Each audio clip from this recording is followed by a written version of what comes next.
কর্ম যদি ভালো হয় ভাগ্য হয় দাসী, হৃদয় যদি ভালো হয় ঘরেই মথুর আকাশ।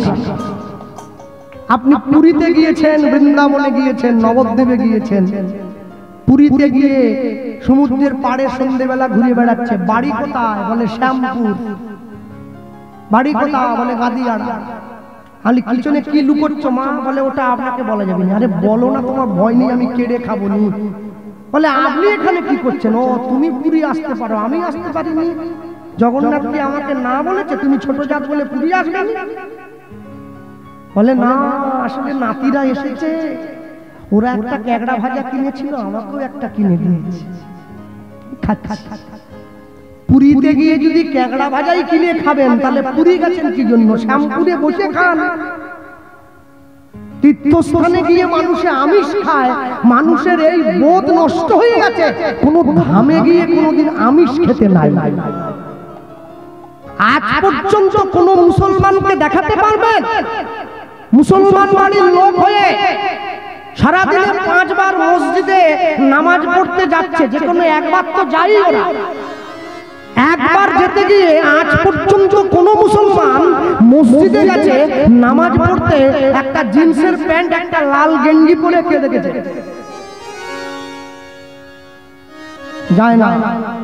কি পরে? সাদা লুঙ্গি পরে, সাদা পাঞ্জাবি পরে, মাথায় টুপি পরে। ধর্মটা বুঝুক আর না বুঝুক, ধর্মটাকে সম্মান করে।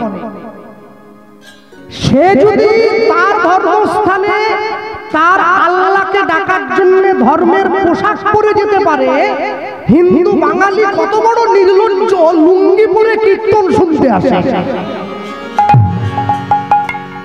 আর কত নিচে নামাবে নিজেকে? এখনো যদি বুঝতে না পারো কবে বুঝবে? আজও বুঝবে, কালও বুঝবে, পরশুও বুঝবে। মনে রাখবেন, যে নিজেকে নিজে সম্মান করে না সে নিজের ধর্মকেও সম্মান করতে জানে না। সরস্বতী পুজো হয়ে গেল, শিবরাত্রি চলে গেল, কদিন পরে নীল ষষ্ঠী আসছে, কদিন পরে শ্রীরাম নবমীর ব্রত আসছে। সনাতন হিন্দু ধর্মের মায়েদের উদ্দেশ্যে একটাই বার্তা প্রচার করব, রামনবমী তিথির দিনে প্রত্যেকে বাড়ির দরজায় একটা করে মাটির প্রদীপ ঘি দিয়ে জ্বালাবেন। যদি ভারতবর্ষকে পুনরায় রাম রাজত্বে পুনঃপ্রতিষ্ঠা করতে হয়, জ্বালাতেই হবে। কেন? মনে রাখবেন, আহ্বান কিন্তু সব থেকে বড় জিনিস। যদি ডাকতে না পারেন সম্মান দেবেন কি করে? আগে ডাকতে শিখুন। সারা জীবন তো রান্না করে সংসারকে খাইয়েছেন, যেদিন দিয়ে আপনার হাতের রান্না গোবিন্দ সেবায় লাগবে, ভোগ হয়ে যাবে, সেদিন বুঝবেন রাঁধুনি হওয়া আপনার সফল হয়েছে। ভারতবর্ষ আমাদেরকে সেই শিক্ষাই প্রদান করে। হ্যাঁ, আমার কথায় কেউ দুঃখ পাবেন না। 20,000 কর্মচারী 20 বছর সময় নিয়ে দিল্লির আগ্রাতে একটা স্থাপত্য বানিয়েছিল, যার নাম হয়েছে তাজমহল। তৈরি হওয়ার পরে কারো হাত কেটে দেওয়া হয়েছে, কারো পা কেটে দেওয়া হয়েছে, কারো মুন্ডু কেটে দেওয়া হয়েছে। কেন? যাতে দ্বিতীয়বার তৈরি করতে না পারে। এটাই উদ্দেশ্য।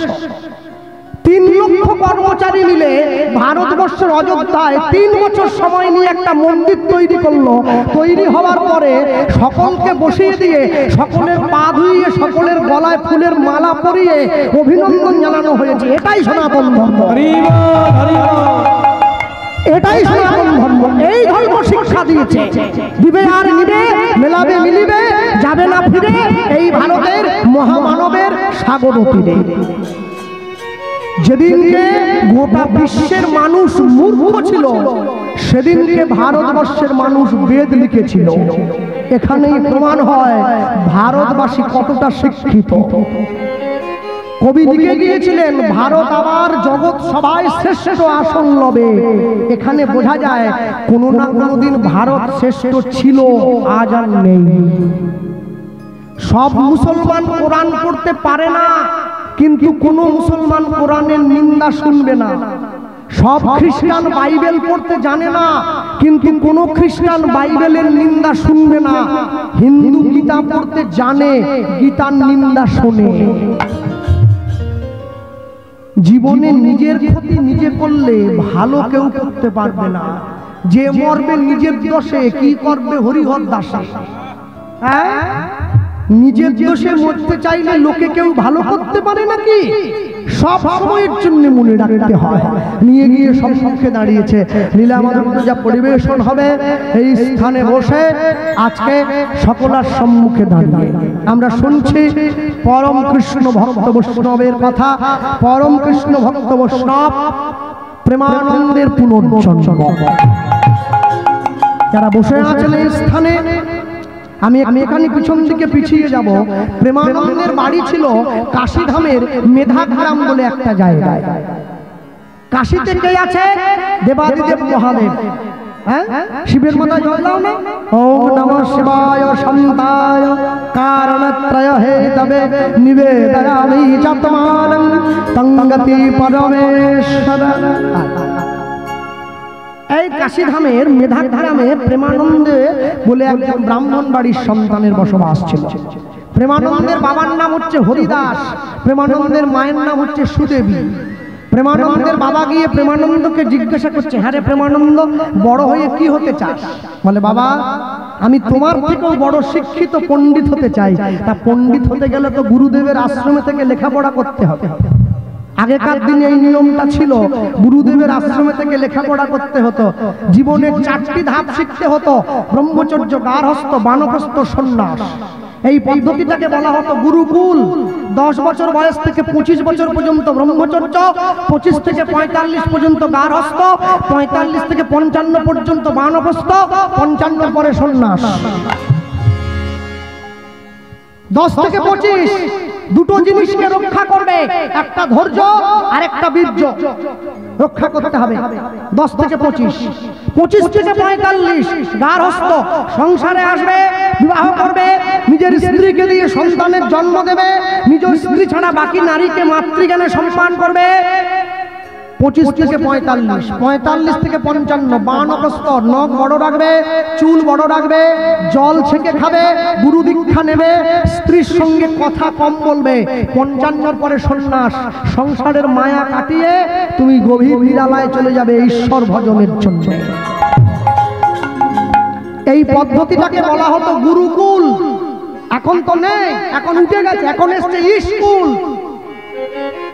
Jack and Jill went up the hill to fetch a pail of water. Jack fell down and broke his crown. ওরে বাপ রে! আমাদের বাড়ির ছেলে মেয়েগুলো বাংলা যেমন তেমন, ইংরেজি একবারে জলের মতো। ইংরেজিতে খায়, ইংরেজিতে ঘুমো, ইংরেজিতে গালাগালি পর্যন্ত ইংরেজিতে দেয়। বাংলা ভুলে গেছে, সব ইংরেজি। কি ইংরেজি এলো বাবা! না না না, বাড়ির ছেলে মেয়েরা ইংরেজি শিখবে, এতে দুঃখ নেই। ইংরেজি শিখুক, তাহলে তো পিছিয়ে পড়বে। কিন্তু বাংলা ভুলে গেলেই মুশকিল। সকালবেলা ঘুম থেকে উঠে গুড মর্নিং নয়, হরে কৃষ্ণ বলা অভ্যেস করান, জয় নিতাই বলা অভ্যেস করান, রাধে রাধে বলা অভ্যেস করান। যারা আমেরিকার থেকে ইস্কন মায়াপুরে এসছে, হরে কৃষ্ণ বলতে পারে না, বলে হরে কৃষ্ণ, হরে কৃষ্ণ। উচ্চারণই তো হয় না, বলবে কি করে? দুঃখ কি জানো, ওরা বলতে পারে না তবু বলে, আমি পারি কিন্তু বলি না। নিজের বাবার থেকে যে জামাই শ্বশুরকে আপন বলে মনে করে, সে জামাইয়ের দুঃখ বিরাট। এর থেকে বেশি ভেঙে আর বলবো নি। প্রেমানন্দের বাড়ি কোথায়? কাশীধামের মেধাগ্রাম। প্রেমানন্দের বাবা, হ্যাঁ, আস্তে করে দরজা বাড়া, একসঙ্গে লাখ পাওয়া দিয়ে দিলে মুশকিল হয়ে যাবে, ধীরে ধীরে বাড়াতে হবে, বুঝলেন না? হ্যাঁ, আমি আছি এখনো 3 ঘন্টা, বুঝে নেবো আমি ঠিক। প্রেমানন্দের বাবা প্রেমানন্দকে হাত ধরে গুরুদেবের আশ্রমে নিয়ে যাচ্ছে লেখাপড়া করাবার জন্য। প্রেমানন্দের গুরুদেবকে, প্রেমানন্দের গুরুদেব হচ্ছে ওই কাশীধামের রামানন্দ স্বামী। প্রেমানন্দ গিয়ে রামানন্দ স্বামীকে প্রণাম করছে, গুরুদেব আমি এসে গিয়েছি, আপনার আশ্রমে থাকবো। প্রণাম করছে, করতালি দিয়া বলে, করতালি দিয়া বলে, করতালি দিয়া বলে, করতালি দিয়া বলে, জয় গুরু জয়, তুমি মাতা, তুমি পিতা, তুমি সর্বময়। হরি হরি বল, হরি হরি মাতা, তুমি পিতা, তুমি সর্বময়, তুমি মাতা, তুমি পিতা, তুমি সর্বময়। একটু হাত তোলা যায়, একটু তালি দেওয়া যায়। করতালি দিয়া বলে, করতালি দিয়া বলে, করতালি দিয়া বলে জয় গুরু জয়। তুমি মাতা তুমি পিতা তুমি সর্বময়, তুমি মাতা তুমি পিতা তুমি সর্বময়, তুমি চন্দ্র তুমি সূর্য,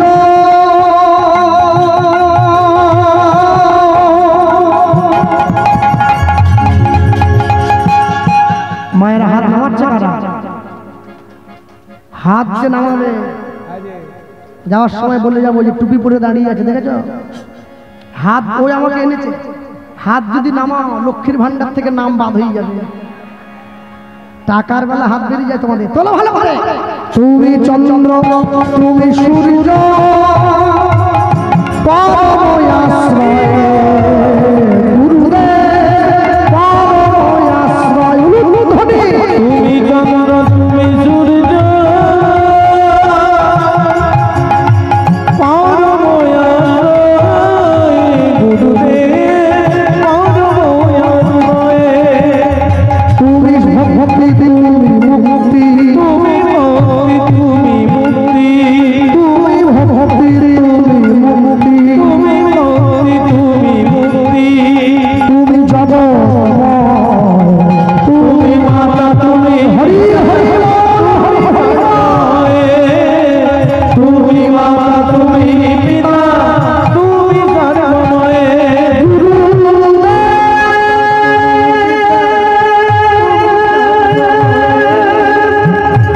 মাতা তুমি তুমি গুরু,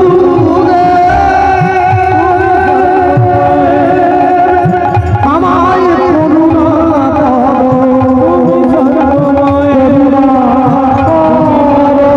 হরি হরি তুমি মাতা তুমি পিতা তুমি সর্বময়, তুমি মাতা তুমি পিতা তুমি সর্বময়, গুরু ব্রহ্মা গুরু বিষ্ণু গুরু বিষ্ণু গুরুদেব মহেশ্বর মহেশ্বর, গুরু সাক্ষাৎ পরম ব্রহ্ম পরম ব্রহ্ম, তস্मै শ্রী গুরবে নমঃ, তস্मै শ্রী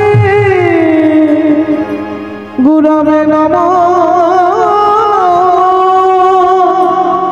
গুরবে নমো গুরুদেবকে প্রণাম করে উঠে দাঁড়িয়েছে। গুরুদেব প্রেমানন্দকে বুকে জড়িয়ে ধরে বলছে, প্রেমানন্দ তুমি যে আমার সামনে দাঁড়িয়ে এত ভালো ভালো কথাগুলো বললে, সত্যি করে বলো তো বাবা এই কথাগুলো কে তোমায় শিখিয়ে দিয়েছে? আগে গুরুদেব কেউ আমায় শেখায়নি, আপনাকে দেখে আমার এত ভালো লেগেছে যে মন থেকে কথাগুলো আমার বেরিয়ে এলো। তা হ্যাঁ, যাকে দেখিলে মুখে আসে কৃষ্ণ নাম, জানিবে সেই বৈষ্ণব তাকে করিবে প্রণাম। তা তুমি যে আমার আশ্রমে থাকবে, আমার আশ্রমে থাকলে তো কাজ করতে হবে, কি কাজ করবে? গুরুদেব জিজ্ঞাসা করছে। প্রেমানন্দ গুরুদেবের সামনে দাঁড়িয়ে বলছে, গুরুদেব আপনি যে কাজটা বলবেন আমি সেটাই পারবো, ঘর মুছতে পারি, বাসন মাজতে পারি, কাপড় কাচতে পারি, ফুল তুলতে পারি, মালা গাঁথতে পারি। না না, এত কঠিন কঠিন কাজ তোমায় করতে হবে। কি করবে? আচ্ছা আপনি বলুন, এই ভিক্ষা করতে পারবি? গুরুদেব জিজ্ঞাসা করছে প্রেমানন্দ। হ্যাঁ, ভিক্ষা করা এটা কোনো ব্যাপার হলো? দিন ভিক্ষার ঝুলিটা দিন, নে ধর। প্রেমানন্দের হাতে ভিক্ষার ঝুলিটা গুরুদেব ধরিয়ে দিয়েছে। আইনে ধর ভিক্ষার ঝুলিটা, ধর। ভিক্ষার ঝুলিটা নিয়ে নগরে যাবি, মানুষের দরজায় গিয়ে ভিক্ষা করে আনবি। যেই প্রেমানন্দ বেরিয়ে চলে চলে যাচ্ছে, গুরুদেব প্রেমানন্দকে ডাক দিয়ে বলছে, প্রেমানন্দ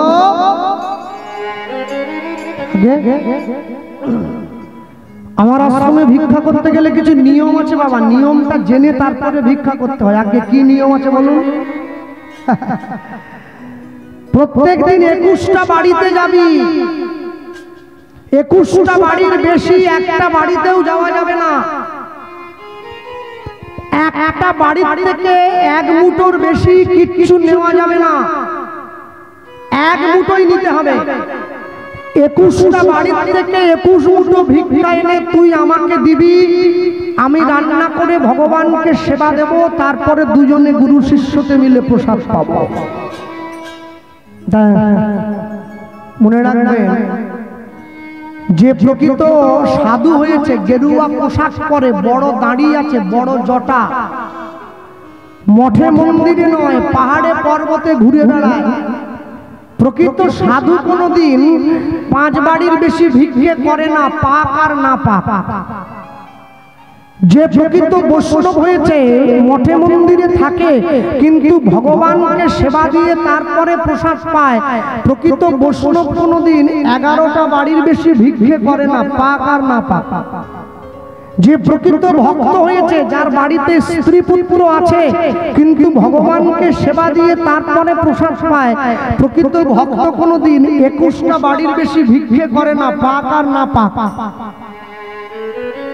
কিন্তু আমার মতো ভিখারি আমি করি না, বলছি আর একদিনে 3 পালা গান হলেও করতে ছাড়েনি।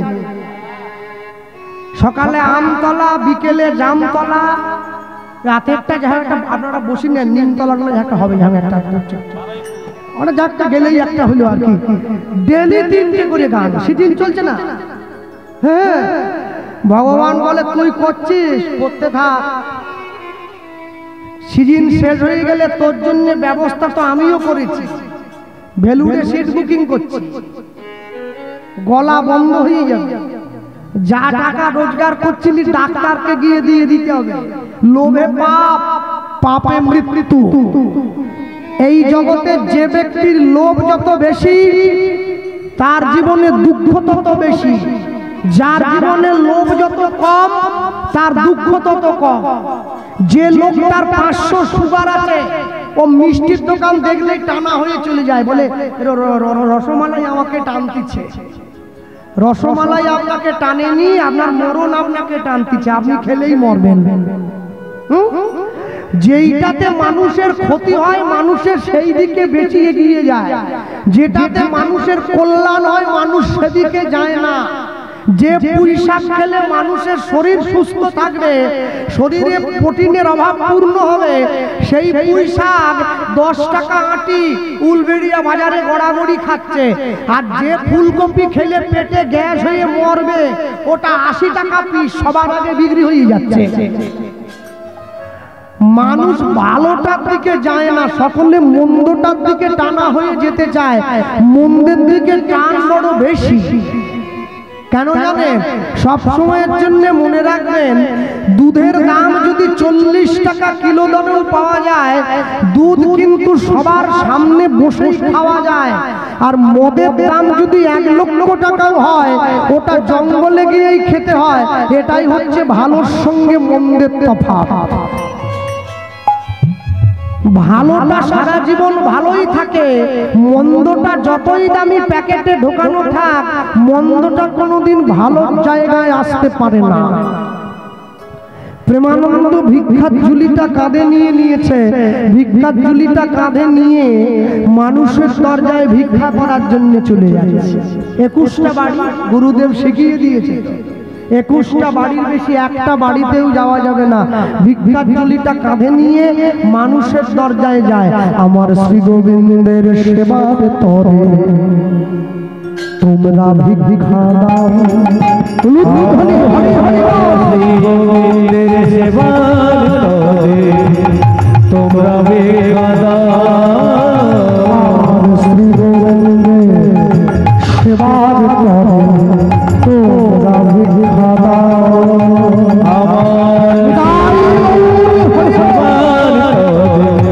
তোমরা ভিক্ষা দাও। প্রেম মন্ডল দিয়ে তাই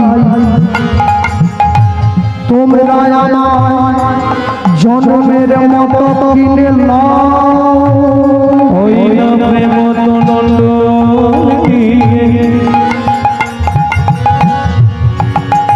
তোমরা আমার জন্মের মতো কিনে নাও, শ্রী গোবিন্দের সেবা তোমরা ভিক্ষা দাও।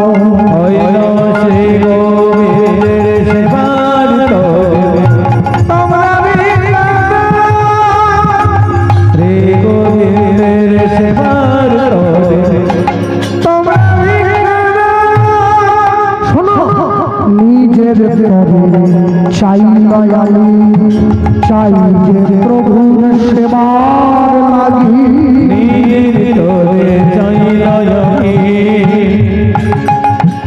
চাই যে প্রভু সেবার লাগি নিজের চাই আমি চাই যে প্রভুর সেবার লাগি তোরে চাই আমি চাই যে প্রভু সেবার লাগি বড় কাঙাল তাই বারে বার বড়ই তাই বারে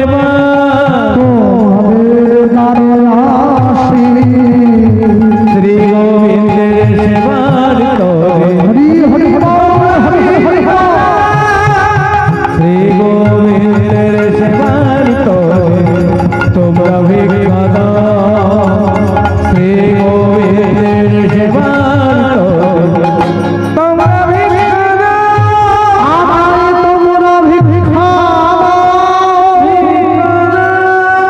তোমরা ভিক্ষা ভিক্ষা দাও তোমরা ভিক্ষা দাও তোমরা ভিক্ষা দাও মুশি ভিক্ষা করিয়া যায় প্রেমানন্দ জয় প্রেমানন্দ তা দেখিয়া নগরবাসীর মনে বড়ই আনন্দ তা দেখি নগরবাসীর মনে বড়ই আনন্দ প্রেমানন্দ প্রত্যেকদিন ভিক্ষা করে নিয়ে গিয়ে গুরুদেবের আশ্রমে গুরুদেবের হাতে ভিক্ষার ঝুলিটা দিয়ে দেয়। প্রেমানন্দ যে গুরুদেবের হাতে ভিক্ষার ঝুলিটা দিয়ে দেয়, গুরুদেব সেই ভিক্ষার ঝুলিটা নিয়ে যা যা ভিক্ষা করে এনেছে প্রেমানন্দ রান্না করে গোবিন্দকে সেবা দেয়।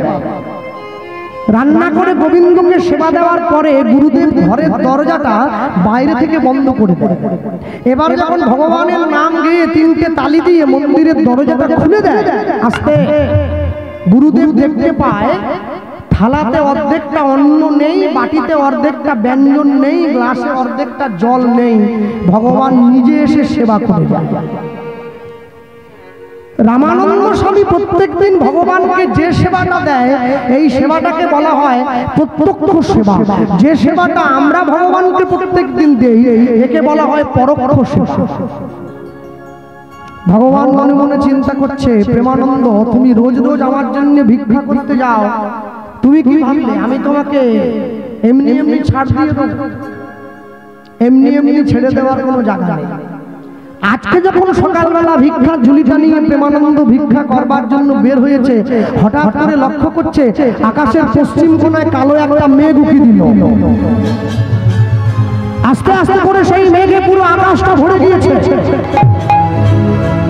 ঝমঝম করে বজ্র বিদ্যুৎ সহকারে বৃষ্টি নেমে এলো। প্রেমানন্দ ছুটে গিয়ে গুরুদেবের সামনে দাঁড়িয়ে বলছে, গুরুদেব আকাশে প্রচন্ড বৃষ্টি হচ্ছে, গ্রামের পথ ঘাট কিছু চিনতে পারছি না, আমি কি করে ভিক্ষা করব?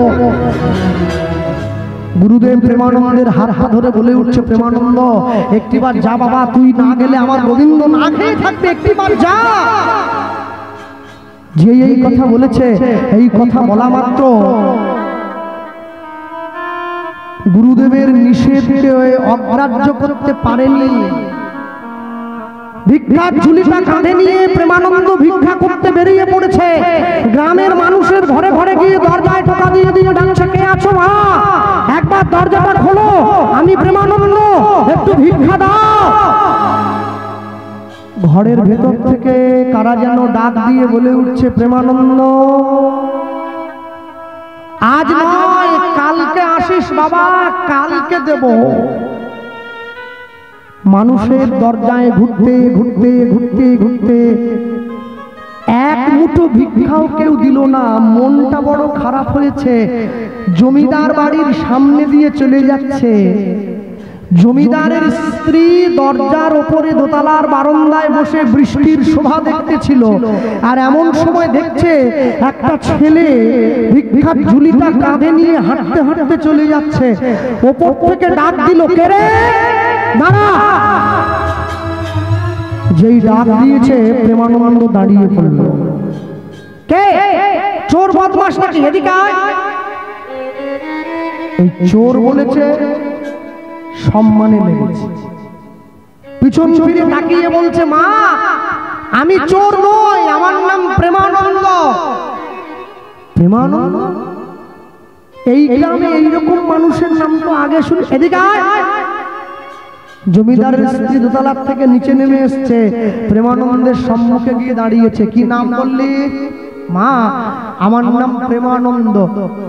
কোথায় গিয়েছিলি? মা এই যে কাঁধে ভিক্ষার ঝুলি দেখছো, আমি ভিক্ষা করতে বেরিয়েছি। হ্যাঁ,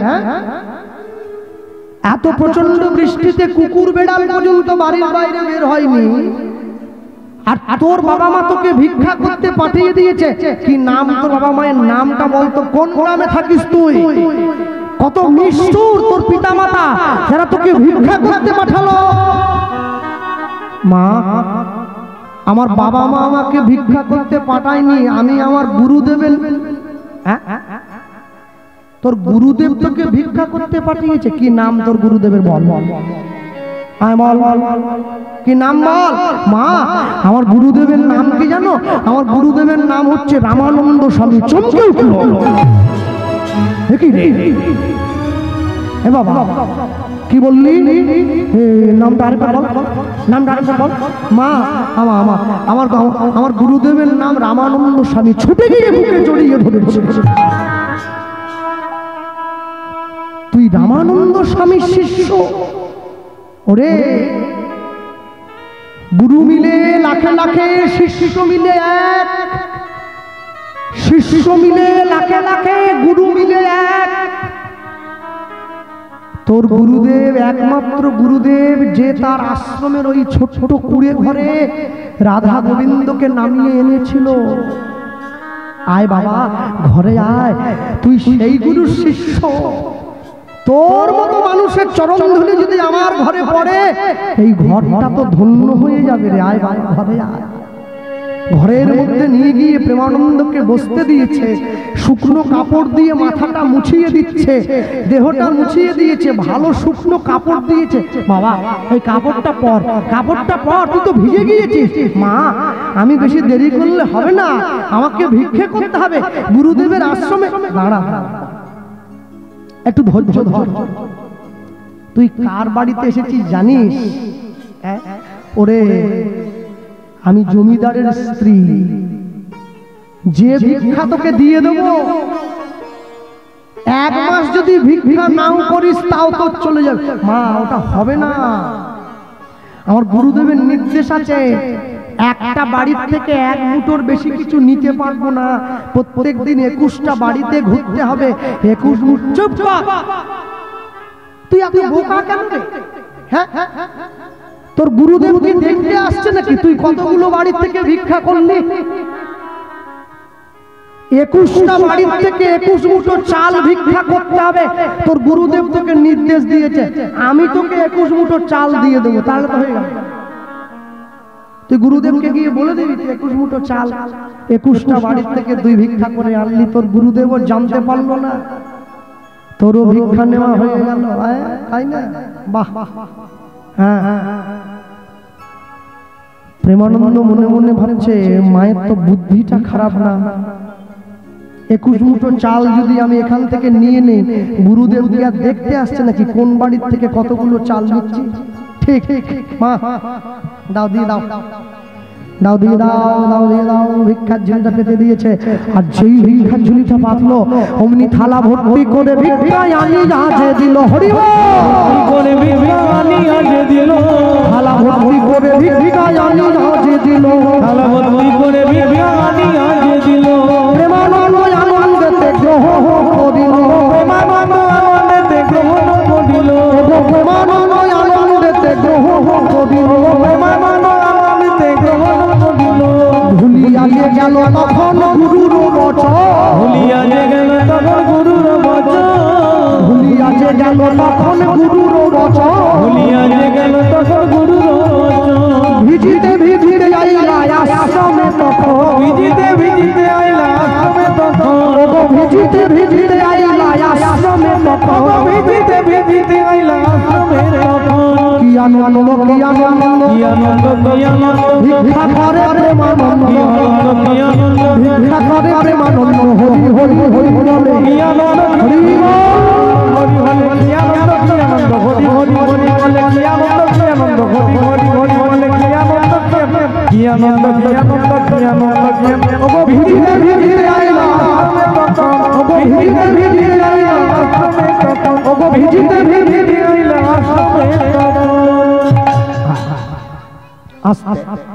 এই যে মায়েরা বসে আছেন, এরা বসে শুনছেন হরি কথা। একটা জিনিস লক্ষ্য করবেন, মায়েদের ধৈর্য কিন্তু বড় কম। কেন বলুন? আমার কথাটা খুব খারাপ ভাববেন, ধৈর্যটা বড় কম। একটা কারণের জন্য কম। কারণটা কি জানেন? বর্তমান 2025 সালে দাঁড়িয়ে এই সমাজ ব্যবস্থায় মায়েরা তামসিক খাদ্য গ্রহণ করে বেশি। মানুষ যে ধরনের খাদ্য গ্রহণ করে তার মনোবৃত্তি সেই রকম তৈরি হয়। যে মানুষটা 365 দিন মাংস খায়, ওর আচরণটা একটু দেখবেন সুন্দরবনের বাঘের মতো। একে কামড়াবো, তাকে আঁচড়াবো, মানে সবসময় যেন একটা মানে যেন মানে এটা মানে কাটবে না মারবে যেন ঘুরে বেড়াচ্ছে ব্যাপার একটা। মানে ওটা ওর দোষ না, ওটা মাংসের এফেক্ট। আর যে ব্যক্তি 365 দিন ভগবানের প্রসাদ পায়, একটু তার দিকে তাকিয়ে দেখবে। কেন? যদি বিশ্বাস না হয়, বনের হরিণটাকে একবার দেখুন, বনের বাঘটাকে একবার দেখুন। হরিণ কিন্তু নিরামিষ খায়, হরিণের চোখের দিকে তাকান। বাঘ কিন্তু মাংস খায়, বাঘের চোখের দিকে একবার তাকান। আমি সুন্দরবনে কীর্তন করতে গিয়েছিলাম, দেবীপুর, একদম সুন্দরবনের গায়ে। কমিটির ছেলেদের বলছিলাম, ভাই বলে কি একটু বাঘ দেখাতে পারবেন? মানে বড় ইচ্ছে একটু বাঘ দেখি। আমার মা আসতেছে। কমিটির ছেলেরা আমার হাত ধরে বলে, দাদা বাঘ যদি সামনে এসে পড়ে না, করে বাজার শুনে, বাঘ যদি সামনে এসে পড়ে মুখ দিয়ে আর বাঘ বেরোবে নি, বাপ বেরোবে। শুধু বাপ বাপ করবেন, বাঘ আর বেরোবে নি। বাঘ দেখেছেন? বললাম না। শুনেছেন? হ্যাঁ। ছবিতে দেখেছেন। সামনে দেখেছেন কি? সাপের লেখা আর বাঘের দেখা, এ দুটো যার জীবনে থাকবে ওখানে শেষ। বাঘ যদি একবার নাকি ডাক দেয় 5 কিলোমিটার দূর থেকে শোনা যায়। আমি বলো কি? বলা 5 কিলোমিটার দূর থেকে বাঘের ডাক শোনা যায়, তাহলে আপনি কোন সাহসে বাঘ দেখবেন বলতেছেন? আমি বলি, আমি আর দেখবনি, আমি বাড়ি যাব। আমি এত শিগগিরই মরতে চাই না, আর কোনদিন বাঁচতে চাই। রক্ষা করো ভগবান, আমার ভুল হয়ে গেছে। বলে হ্যাঁ সেইটা বলুন, বাঘ দেখবেন? আমি একটা জিনিস বুঝে পাচ্ছি না, বাড়িতে আত্মীয় এসেছে বলে মা তার মেয়ের হাতে ব্যাগ দিয়ে মুরগির দোকানে পাঠিয়ে দিচ্ছে। বাড়ির মেয়ে মুরগির মাংস কিনতে যাচ্ছে। মেয়ে যদি মুরগি কাটা দেখে, মানে জবাই করা হোক আর কাটা হোক, দুটোই তো মারা। মেয়ে যদি দেখে নারী জাতি হত্যা দেখলে অন্তরে দয়া চলে যায়। আজ না বুঝলে কবে বুঝবে? 3 ঘন্টা টিভির সামনে বসে থাকেন, বিকেল 5টা থেকে রাত্রি 11টা পর্যন্ত স্টার জলসা জি বাংলা, স্টার জলসা জি বাংলা। তখন কষ্ট হয় না। 3 ঘন্টা হরিনামের আসনে বসতে হাত গেল, পা গেল, কোমর গেল, সব ভেঙে চুঙে এক জায়গা জড়ো হয়ে পড়ল। ওরে কষ্ট। সব সময়ের জন্য জানবেন, লটারির টিকিট কাটে সবাই, সকলে পাবে না, পাবে যে কোনো একজন। কে পাবে? যে রেখে এসেছে সে পাবে, আর বাকিদের টাকা জলে চলে যাবে। কি করে পাবে? অন্তরে একটু ধৈর্য রাখুন। মুসলমান বাড়ির মেয়েদের পুরো দেহটা ঢাকা থাকে, চোখটা খোলা থাকে। হিন্দু বাড়ির মা বোনেদের দেহটা খোলা থাকে, চোখটা ঢাকা থাকে। চশমা পড়লে চোখের দৃষ্টি পরিবর্তন হয়। অন্তরের দৃষ্টি শক্তিকে বদলান, তবে তো জীবন পরিবর্তন হবে, না হলে হবে কি করে? দৃষ্টি শক্তির বদল সবাই করতে পারবে না। সবাই যদি করতে পারতো না, তাহলে জগতে এত হানাহানি খুনোখুনি থাকতো না, সকলে মিশে যেত। যেদিন পৃথিবীর থেকে চলে যাবেন, সমস্ত কিছুর হিসেব দিয়ে এখান থেকে যেতে হবে। এমনও মানুষ আছে যে রাস্তা দিয়ে চলে গেলে মানুষটাকে ফুল ছড়িয়ে নিয়ে যায়, আর এমনও লোক আছে যে রাস্তা দিয়ে চলে গেলে লোকটাকে ডেকে বলে, ওই চোর। আপনাকে ঠিক করতে হবে, আপনি চোর ডাক শুনবেন না সাধু ডাক শুনবেন। আর কথায় কেউ রাগ করবেন না। নেতা নেত্রীগুলোকে দেখেন না, সকালবেলা মর্নিং ওয়াক করতে বেরোলেও 30টা পুলিশ নিয়ে বেরিয়েছে, সামনে 15টা, পিছনে 15টা। কেন বলুন তো? যারা দেশের ভালো করতেছে, যারা মানুষের মঙ্গল করতেছে, তাদের সঙ্গে পুলিশের কি দরকার? মানুষ তো সঙ্গে থাকবে। বলে না, মানুষের ভালো করছে কিনা বলতে পারবো না, নিজের ভালো অনেকটা বেশি করে ফেলেছি, ওই জন্য সঙ্গে পুলিশ নিতে হচ্ছে। কেন? মানুষ যদি সুযোগ পায় একবারে সিধে করে বলে, ওই জন্য বাথরুমে গেল 30টা পুলিশ। এই দিন কি দেখতে হলো ভারতবর্ষের মাটিতে? মনে রাখবেন, জগতে যা কিছু করছেন মানুষের দুঃখের কথা ভেবে, মানুষের কষ্ট দেখে। করোনা চলে যাওয়ার পর 2022 সালের মাঝামাঝি সময় থেকে সরকারের দুয়ারে মানুষ নয়, মানুষের দুয়ারে সরকার। দুয়ারে সরকার কি লাগবে বলে? সাইকেল, টাকা, ডিম সিদ্ধ, সোয়াবিনের তরকারি, ভাত মানুষের ঘরে পৌঁছে দিচ্ছে। আজ থেকে 540 বছর আগে দুয়ারে ভগবান চৈতন্য মহাপ্রভু আমাদের জন্য নাম গাইছেন স্বয়ং ভগবান। এর থেকে বড় কি চাওয়ার আছে? আমি করব না জেনেও সে নাম গায়। জগাই মাধাইয়ের কাছে গিয়ে যে বলেছে, মেরেছিস কলসির কানা, তা বলে কি প্রেম দেব না? যে চলে গেছে। তুলসীর মালা সকলে পরবেন, কেউ যেন বাদ না যায়। আমি 2-3 জন মায়ের গলায় দেখতে পাচ্ছি, বাকিদের গলায় সোনার হার। না, সোনা পরতে না বলিনি, পরো, আরো বেশি করে পরো, আমি না বলবো না। হ্যাঁ, সোনা বাঁধতে কি কানা লাগে নাকি? কানাও পরতে পারে। তুলসীর মালা সবাই পরবে, প্রত্যেকে পরবেন, কেউ যেন বাদ না যায়। লোকে বলে, কৃষ্ণবাবু আমি যখন আমিষ খাই, খাও, যার যা মনে লাগবে তাই খাবে, টিকটিকি, গিরগিটি, ছুঁচো, আরশোলা, ইঁদুর, ব্যাঙ, সাপ, বিড়াল সব খাও, মালা পরো। যারা আমিষ খাচ্ছ মালাটা কণ্ঠের থেকে নামিয়ে পড়বে, যারা নিরামিষ খাচ্ছেন মালাটা কণ্ঠের সঙ্গে লাগিয়ে পড়বেন। তবে পড়বেন কেন জানেন? লাইনে দাঁড়ান, তবে তো ডাক পাবেন। আকাশের শোভা চাঁদ, চাঁদের শোভা তারা, বৃন্দাবনে কৃষ্ণ শোভা, নদীয়ার শোভা গোরা, গ্রামের শোভা বাড়ি আর রাস্তার শোভা গাড়ি, মুসলমানের শোভা তার বড় বড় দাড়ি। বাঙালি হিন্দুরা সংসারে পড়ে ভোগ করে কত জ্বালা, তবু তারা গলায় দিল না দুপে তুলসীর মালা। সকলে পড়বেন, কোনো লজ্জা নয়, কোনো ঘৃণা নয়, কোনো ভয় নয়, মালা পড়বেন। কেন? অসুখ হলে মানুষে ডাক্তারের কাছে যায়, সমাজ বিপদে পড়লে পুলিশের কাছে যায়, দেশের শৃঙ্খলা ভঙ্গ হলে সেনাবাহিনীর কাছে যায়, জীবনের শৃঙ্খলা নষ্ট হয়ে গেলে সাধুর কাছে যেতে হয়, বৈষ্ণবের কাছে যেতে হয়, জীবন থেকে শান্তি চলে গেলে মন্দিরে যেতে হয়, ভগবানের চরণে গিয়ে মনের দুঃখটা জানাতে হয়। যেদিন প্রথম তুমি এসেছিলে ভবে, তুমি কেঁদেছিলে হেসেছিল সবে, এমন জীবন তুমি করিবে গঠন, যেদিন মরণে হাসিবে তুমি কাঁদিবে ভুবন। একেই তো জীবন বলে বলে। গিরিশ ঘোষ রামকৃষ্ণ দেবকে গিয়ে বলছে, ঠাকুর তোমার নাম তুমি ফিরিয়ে নাও, আমি নাম জপ করতে পারবো না। রামকৃষ্ণ দেব কথায় কথায় শালা বলতেন। বলে, কি রে শালা, কি হলো, নাম ফেরত নেবো? বলে, না, তুমি আমাকে ভালোবেসে নাম দিলে আমার সময় হবে না, নাম তো জপ করতে হবে। এই যে গাড়ি শুধু থেমে থাকলে হবে না, কিন্তু চালাতে হবে, নাহলে চাকা বসে যাবে। গিরিশ ঘোষ বলে আমি নাম করতে পারবো না, সময় নেই। বলে সময় নেই কেন? বলে সকালবেলা ঘুম থেকে উঠে ঘরের কাজ করতে হয়, তারপরে বাজারে যেতে হয়, বাজার করতে হয়, এনে তোমার বৌমাকে দিতে হয়, তারপরে দুপুর হয়ে যায়, চান করে একটু খাওয়া দাওয়া করে, বাঙালি তো যদি পেটে পড়ে ভাত হতে হবে কাপ, একটু শুনতে হয়। ভাত ঘুমের কথা বলতেছি। আমি যা দেখতে পাচ্ছি এখানে শুধু মনে আমারই ভুড়ি নেই, আর তোমার নেই মনে হয়। কি করে থাকবে?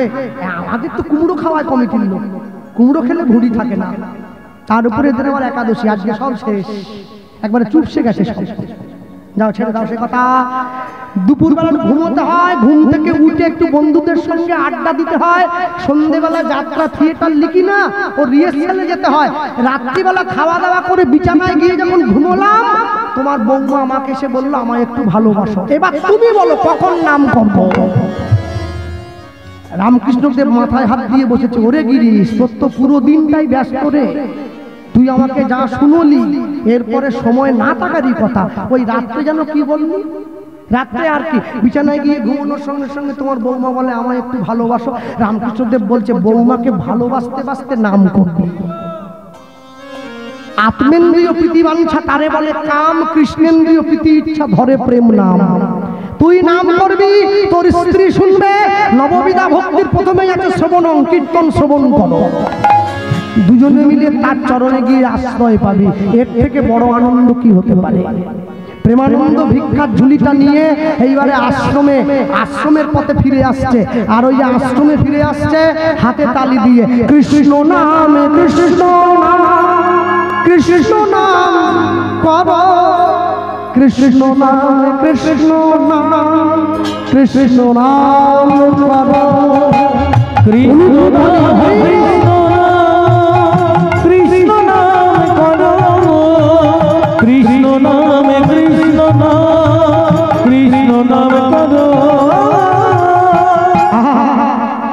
ছবি দেওয়া আছে ভগবানের বিশ্বরূপ। এখানে রাম, এখানে কৃষ্ণ। তাহলে কৃষ্ণের আগে তো রাম এসেছে। রামচন্দ্র অবতার নয়, অংশ ভগবান। কৃষ্ণচন্দ্র পূর্ণ ভগবান। রামচন্দ্রের থেকে কৃষ্ণের 4টে গুণ বেশি ছিল। কি কি?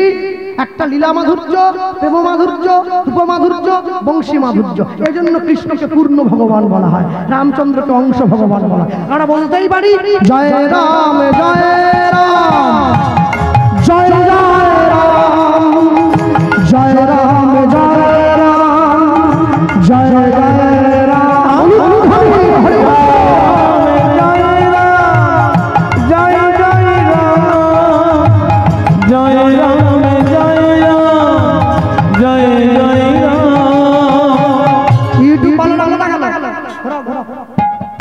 আমার ছবি তুলবে নাকি?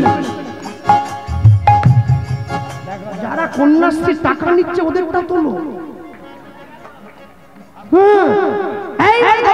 ছবি উঠছে জয় রাম জয় রাম, জয় জয় রাম, জয় রাম শ্রীরাম, জয় জয় রাম, হরি হরি জয় জয়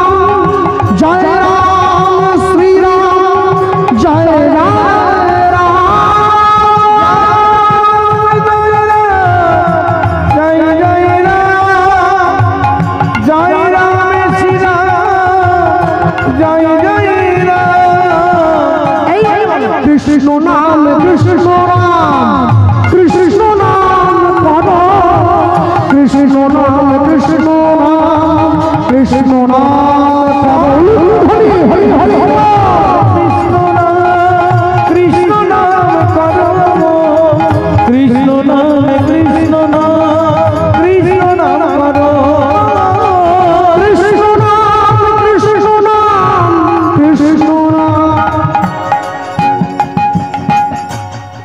হাততালি দিতে বলছি, লাফি পালিয়ে গেলে ওরা দেবে কি? কৃষ্ণ নাম কৃষ্ণ নাম, কৃষ্ণ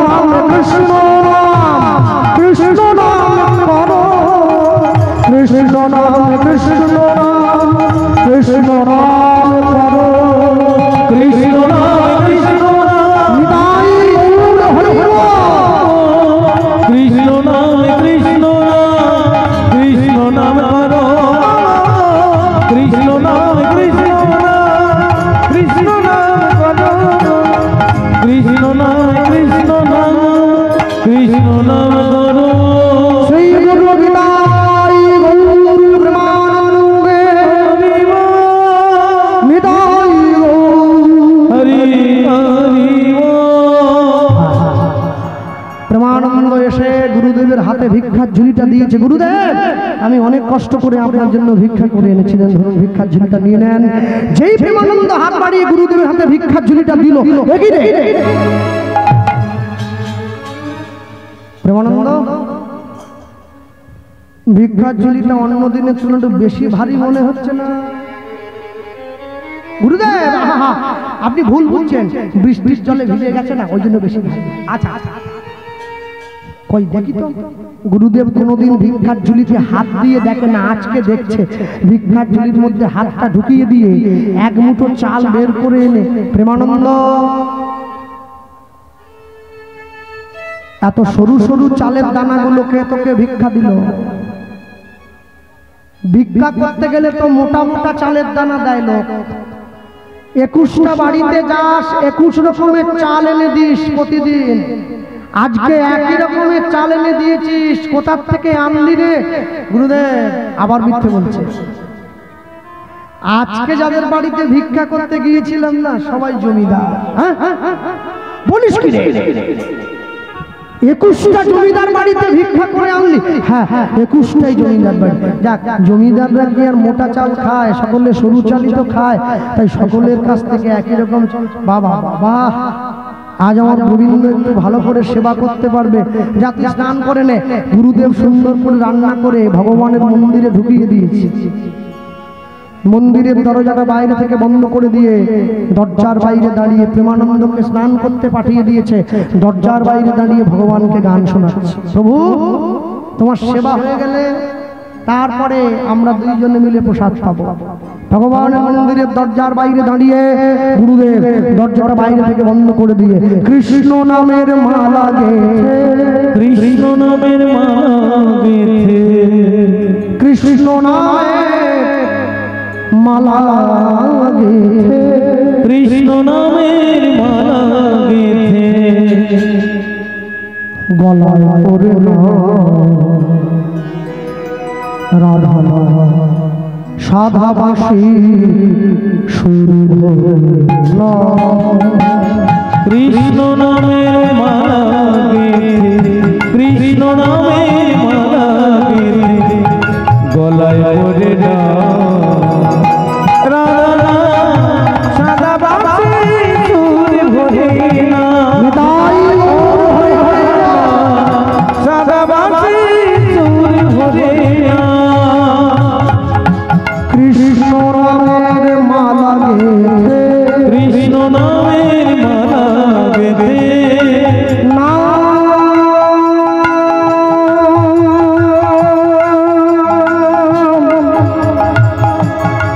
নাম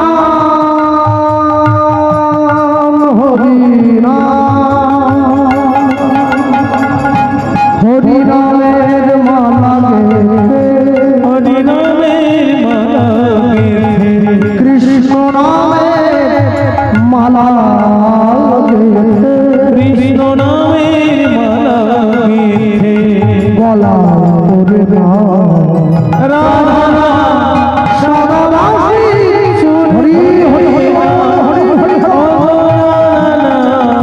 সাদাবাসী সুর ভরে না, আপন করিয়া গাও সেই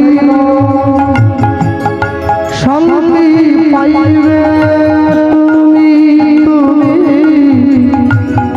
পাবে পরিত্রাণ। আপন করিয়া গাও সেই শান্তি পাইবে তুমি, পাবে মোক্ষ।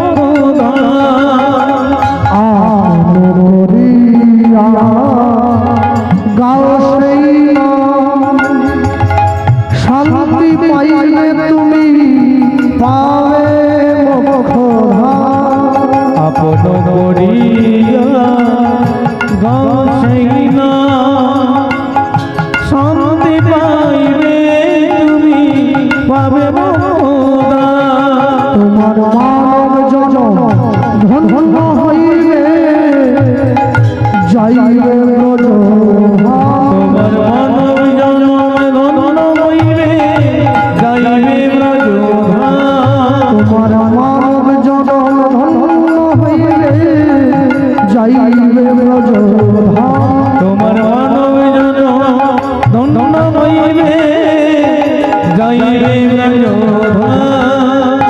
প্রাণ ভরে নাম গাও নাম গাও নাম গাও রাধা সাদা বাসি সুর করে না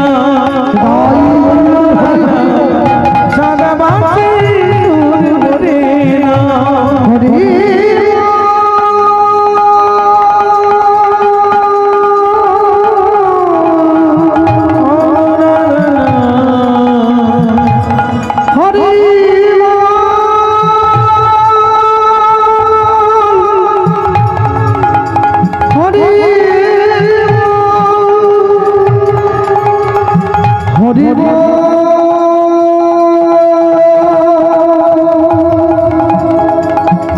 হরি